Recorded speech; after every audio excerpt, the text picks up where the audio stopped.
ভূমিহীনো জমিদাৰ হ'ব পাৰে বুলি আপুনি কেতিয়াবা কল্পনা কৰিছেনে? নাই কৰা।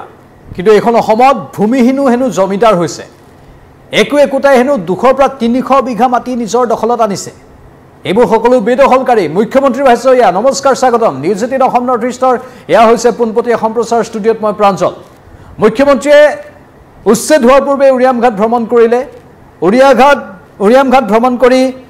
উচ্ছেদৰ পূৰ্বে উদং হোৱা উৰিয়ামঘাটৰ গোটেই ছবিবোৰ চালেগৈ আৰু তেওঁ বিদ্যাপুৰ নামৰ অঞ্চলটোত গ'ল। সেই অঞ্চলটোতে তেওঁ অনুভৱ কৰিলে যে ইয়াত নহ'বলগীয়া বহু কিবা কিবি হৈ আছিল। যিসকলে নিজকে ভূমিহীন বুলি কৈ থাকে আচলতে সেইসকল বেদখলকাৰী, আৰু সেই বেদখলকাৰীৰ একোটাৰ ভূমিয়ে 200 পৰা 300 বিঘা।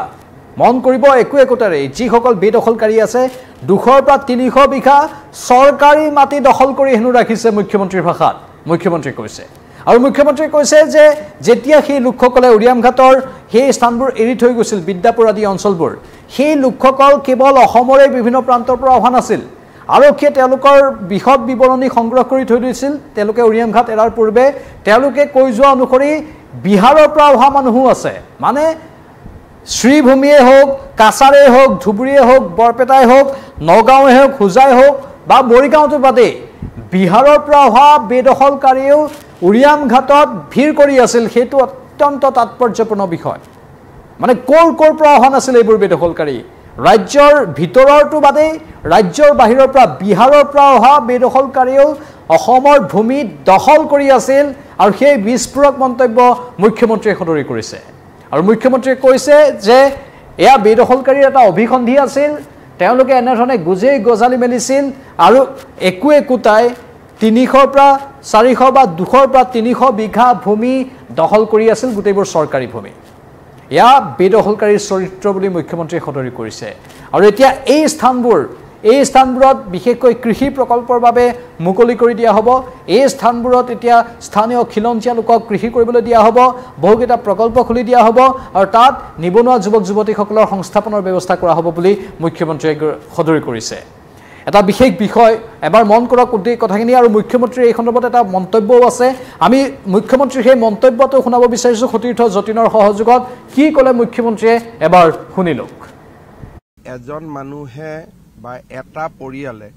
মই নিজে দেখিলোঁ, কোনোবাই 200 বিঘা, কোনোবাই 300 বিঘা, কোনোবাই 50 বিঘা এই ধৰণে মাটি দখল কৰি আছিলে। আৰু চৰকাৰেও যদি কাৰোবাক মাটি আবণ্টন কৰে, 2 বিঘা কৰে, 1 বিঘা কৰে, কাৰোবাৰ ঘৰ বস্তি আমি 2 বিঘা মাটি দিওঁ। কিন্তু এই অঞ্চলটোত একোজন মানুহে 400 বিঘা 300 বিঘালৈকে মাটি দখল কৰি এখন ইয়াক গোটেইটো এটা ইকনমিক চেণ্টাৰলৈ ৰূপান্তৰ কৰিছিলে। স্বাভাৱিকতে এই ক্ষেত্ৰত চৰকাৰে নীৰৱে থাকিব নোৱাৰে। চৰকাৰে বিহিত ব্যৱস্থা ল'বই লাগিব।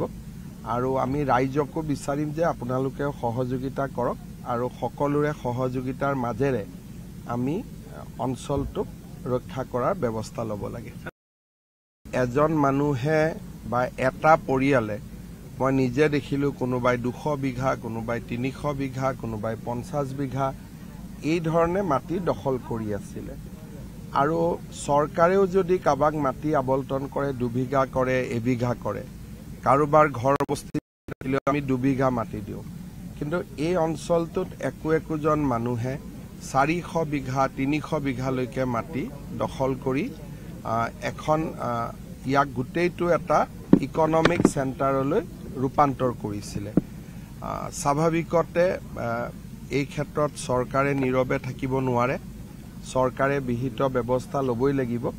আৰু আমি ৰাইজকো বিচাৰিম যে আপোনালোকে সহযোগিতা কৰক আৰু সকলোৰে সহযোগিতাৰ মাজেৰে আমি অঞ্চলটোক ৰক্ষা কৰাৰ ব্যৱস্থা ল'ব লাগে।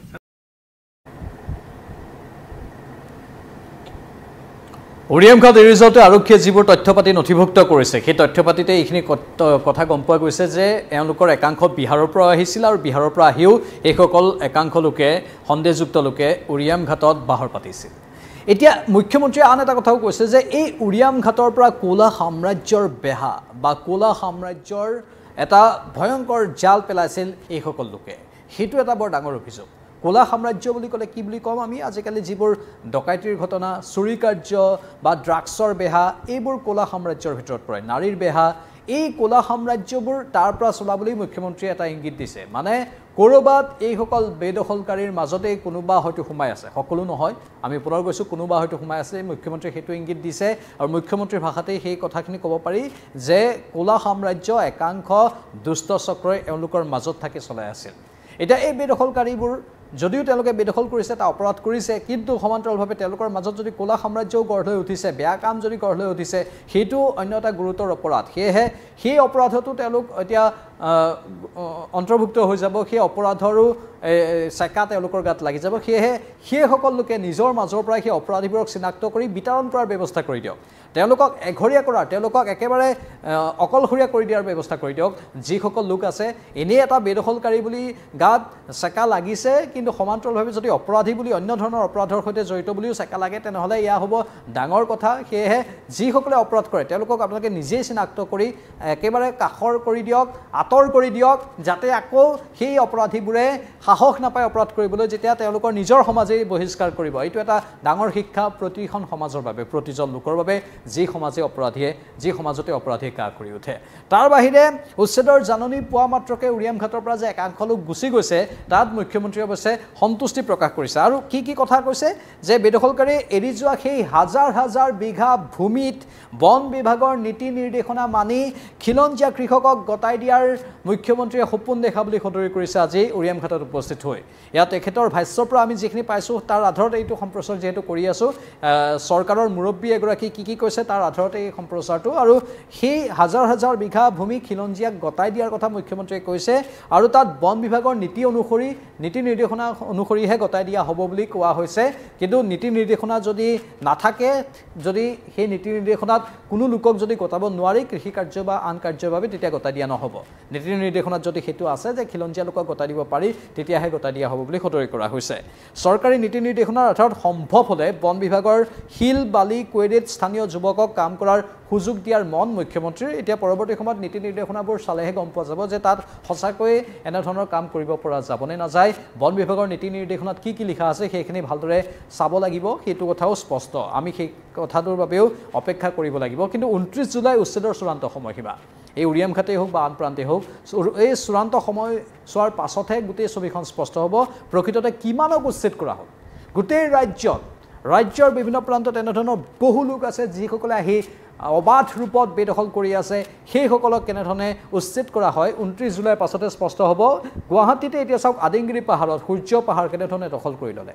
আদিংগিৰিৰ সেই সূৰ্য পাহাৰখনত মছজিদ আছিল আৰু আন কেতবোৰ মাদ্ৰাছা খুলি লোৱা হৈছিল সেইবোৰ বহু বছৰ জোৰা এওঁলোকৰ এটা চেষ্টা এওঁলোকে বিভিন্ন প্ৰান্তৰ পৰা আহি মনে তাত থিতাপি লৈছিল সেইখিনিও আদিংগিৰি পাহাৰখনো কোনো লোকৰ বসতি স্থানৰ বাবে নহয় আদিংগিৰি পাহাৰখনো প্ৰাকৃতিক পৰিৱেশৰ বাবে প্ৰকৃতিৰ বাবে সেই পাহাৰত কেনেধৰণে তাত এটা সূৰ্য মন্দিৰ থকাৰ পাছতো সূৰ্য মন্দিৰটোক এক প্ৰকাৰ ধ্বংস কৰিবলৈ চেষ্টা কৰি তাত মাদ্ৰাছা বা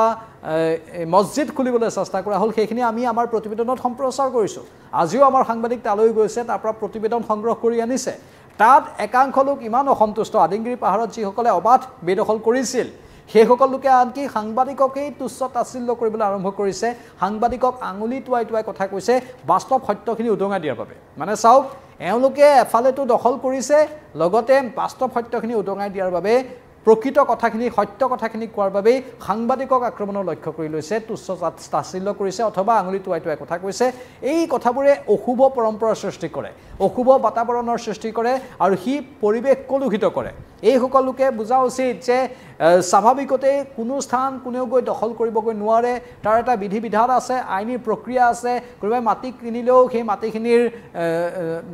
যিখিনি কাগজ পত্ৰ আছে সেই কাগজ পত্ৰ পৰীক্ষা কৰিহে কিনে এনেই ওপৰতে গৈ কোনোবা এখন মাটি যদি দখল কৰে সেইটোক দখলকাৰী বুলিয়ে কোৱা হ'ব তাক বেআইনী কাৰ্য বুলিয়ে কোৱা হ'ব সেই কথাটো বুজি পোৱা উচিত আৰু যিসকলে এই কাম কৰি আছে অতি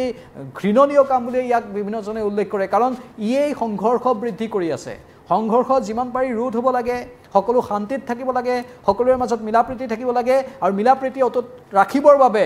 অবাধ বেদখলবোৰ ৰোধ হ'ব লাগিব কোনেও জানি বুজি বেদখল কৰিব নালাগিব কাৰোবাৰ মাটিৰ গৰাখহনীয়াৰ কবলত যদি পৰিছে সেই গৰাখহনীয়াৰ কবলৰ পৰা উদ্ধাৰ পাবলৈ বা তেওঁলোকক সংস্থাপন কৰাৰ বাবে চৰকাৰৰ ওচৰত দাবী জনাব লাগিব প্ৰশাসনৰ ওচৰত দাবী জনাব লাগিব আৰু সেই দাবীটো বিধিসন্মতভাৱে উত্থাপন কৰিলেই হ'ল অবাধ ৰূপত গৈ য'তে ত'তে সংস্থাপিত নহ'লেই হ'ল তাৰ বাবে এটা নীতি নিয়ম আছে সেই নীতি নিয়ম অনুসৰি যাব লাগিব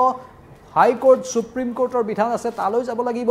অযথা কৰবাত যদি মাটি দখল কৰে গৈ তেনেহলে পৰিস্থিতি বিষম হৈ পৰে যিটোৱে আমাৰ পৰিৱেশ তন্ত্ৰৰ ওপৰতো প্ৰভাৱ পেলায় আৰু সেই পৰিৱেশ তন্ত্ৰৰ কথাই আজি সকলোৱে কৈ আছে স্বাভাৱিকতে কোনেও কতো কাহানিও মাটি দখল কৰাটো উচিত নহয় সেয়া যি জাতিৰে হোক যি জনগোষ্ঠীৰে হোক প্ৰত্যেকেই নিজৰ সেইখিনি ব্যক্তিত্ব অটুট ৰাখিবলৈ চেষ্টা কৰাটো প্ৰয়োজন আৰু ইয়াত যেনে ধৰণে 200 পৰা 300 বিঘা মাটি এটা বেদখলকাৰী দখল কৰি ৰাখিছে কি বুজাইছে এজন মানুহক 200 পৰা 300 বিঘা মাটি কিয় লাগে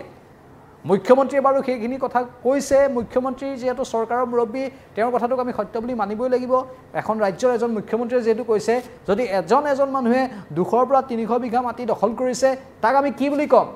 তেওঁলোকতো জমিদাৰ হৈ গ'ল পোনপটীয়াকৈ তেওঁলোক আৰু সাধাৰণ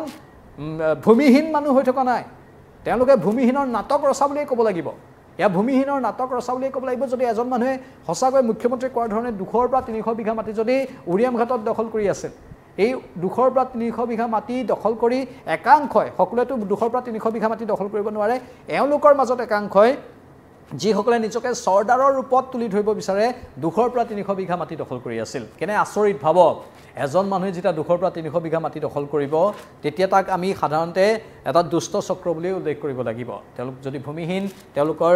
10 লেছা 15 লেছা মাটিতে ঘৰ হৈ যায়গৈ তেনেহলে 200 পৰা 300 বিঘা মাটি কিয় দখল কৰিব লাগে হিয়ে বহুখিনি কথা বুজাই দিছে আৰু সেই কথাটোৱে বেদখলকাৰীৰ অভিসন্ধিৰ কথাটোৱে আজি মুখ্যমন্ত্ৰীয়ে সদৰি কৰিছে এই ক্ষেত্ৰত আপোনালোকৰ মতামত কি কমেন্ট বক্সত কমেন্ট কৰি জনাওক